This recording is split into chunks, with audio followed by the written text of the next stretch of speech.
കുഞ്ഞിപ്പെണ്ണിൻ്റെ പിറന്നാളാണ്. ഞങ്ങൾ രാവിലെ തന്നെ പോയിട്ട് കുളിച്ചൊരുങ്ങി അമ്പലത്തിൽ പോകാൻ റെഡിയായി. തട്ടകത്ത് അമ്പലത്തിൽ പോകാൻ പ്ലാൻ ചെയ്തിട്ടാണ് വീട്ടിൽ നിന്ന് ഞങ്ങൾ ഇറങ്ങിയത്. എന്താണെന്നറിയില്ല, തട്ടകത്ത് അമ്പലത്തിൽ പോകാൻ കുറേ നാളായി ആ അമ്പലത്തിൽ പോയിട്ട്. ചേട്ടൻ്റെ അല്ല, എൻ്റെ തട്ടകത്ത്. ഇടയ്ക്കൊക്കെ നമ്മളെ തട്ടകത്ത് അമ്പലത്തിലും പോകണമല്ലോ. ദൈവങ്ങളല്ല നമ്മൾ വെറുതെ കാണുന്നത്, എല്ലാവരും ഒരേപോലെ കാണണമല്ലോ. അപ്പം ഞങ്ങൾ തട്ടകത്ത് അമ്പലത്തിലെത്തി. ഇപ്രാവശ്യം തട്ടകത്ത് അമ്പലത്തിലെത്തിയപ്പോൾ അമ്പലത്തിൽ ആനേനെ കണ്ടു. ആനത്തിന് പെസക്കായിട്ട് നിൽക്കുകയായിരുന്നു, അധികം അടുത്തേക്ക് പോയില്ല. അങ്ങനെ ഞങ്ങൾ പുഷ്പാഞ്ജലിക്കൊക്കെ റിസീപ്റ്റ് എടുത്ത് അമ്പലത്തിനകത്ത് തൊഴാൻ കയറി.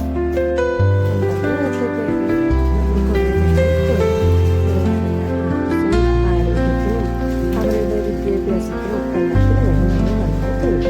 അങ്ങനെ ഞങ്ങൾ പായസമൊക്കെ മേടിച്ച് പുറത്തേക്ക് ഇറങ്ങി.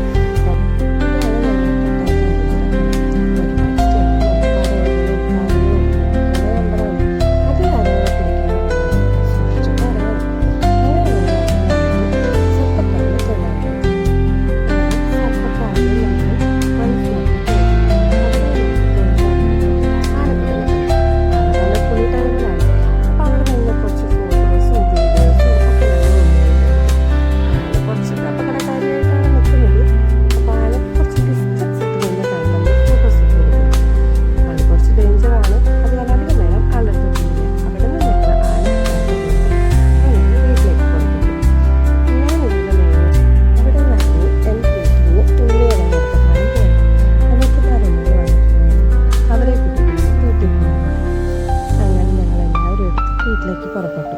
4 പിള്ളേരും ഞങ്ങൾ 2 വലിയ ആൾക്കാരും. അങ്ങനെ 6 പേരെ വണ്ടിയിൽ കൊണ്ട് ഞങ്ങൾ വീട്ടിലേക്ക് പുറപ്പെട്ടു. ഇതിൽ ഇത്രയും പേര് വെച്ച് പോകുന്നത് കൊണ്ട് വലിയ അപകടമൊന്നും ഫീൽ ചെയ്യേണ്ട. അവിടെ നിന്ന് ഏകദേശം 1 കിലോമീറ്റർ എൻ്റെ വീട്ടിലേക്ക് ഉള്ളു. അപ്പോൾ അധികം ദൂരമില്ലാത്തതുകൊണ്ടാണ് പിള്ളേരെല്ലാവരും കൊണ്ട് വീട്ടിലെത്തി. അവിടെ വന്ന് വീടെത്തി വീട്ടിലെ കളിപ്പാട്ടൊക്കെ ഇത്രയിട്ട് പിള്ളേരെല്ലാം കളി തുടങ്ങി. നമ്മുടെ ഏട്ടൻ പോയി കേക്ക് മേടിച്ചു കൊണ്ടുവന്നു. പാറുവിൻ്റെ പിള്ളേർ കേക്ക് മുറിക്കാത്തതിൻ്റെ സങ്കടം പാറുവും തീർത്തു. ബാക്കി 4 പേരും ഒന്നിച്ചു നിന്ന് കേക്ക് മുറിച്ചു. അങ്ങനെ കേക്കൊക്കെ മുറിച്ച് അങ്ങോട്ടും ഇങ്ങോട്ടും കേക്ക് കൈമാറി എല്ലാവർക്കും കേക്ക് വായിൽ വെച്ച് കൊടുത്തു. പിന്നെ പാപ്പന്മാർക്കും അച്ഛനും എല്ലാവർക്കും കേക്ക് കൊടുത്ത് ഞങ്ങൾ വീട്ടിൽ ബാക്കി കേക്ക് എടുത്ത് പറഞ്ഞു. എൻ്റെ വീട്ടിലെ കേക്ക് കൊടുക്കണമല്ലോ. ഞങ്ങൾ എല്ലാവരും ഈ 6 പേരുടെ വീട്ടിലേക്ക് കേക്ക് കൊണ്ടുവരാം.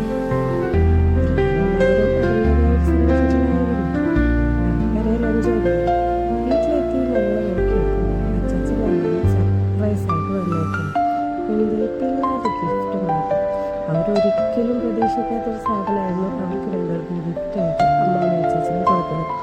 പിള്ളേരും സന്തോഷം, അച്ചാച്ചനും അമ്മാമ്മ അതിലേറെ ഹാപ്പി. അച്ഛൻ്റെ അമ്മയുടെ മുഖത്ത് സന്തോഷപ്പെടുന്നു, എന്തെന്നില്ലാത്ത കണ്ണൊക്കെ നടന്നു. എല്ലാവരും സന്തോഷത്തിൽ എന്തൊക്കെയാണ് ഈ അച്ചാച്ചനും അമ്മാമ്മയോടൊക്കെ ചെയ്യുന്നത്. കൊച്ചുമക്കൾ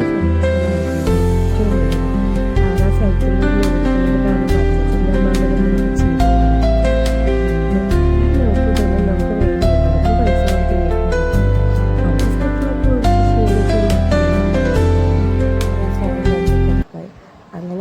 ബർത്ത്ഡേ ദിവസം കൂടി കഴിഞ്ഞു കൂടി.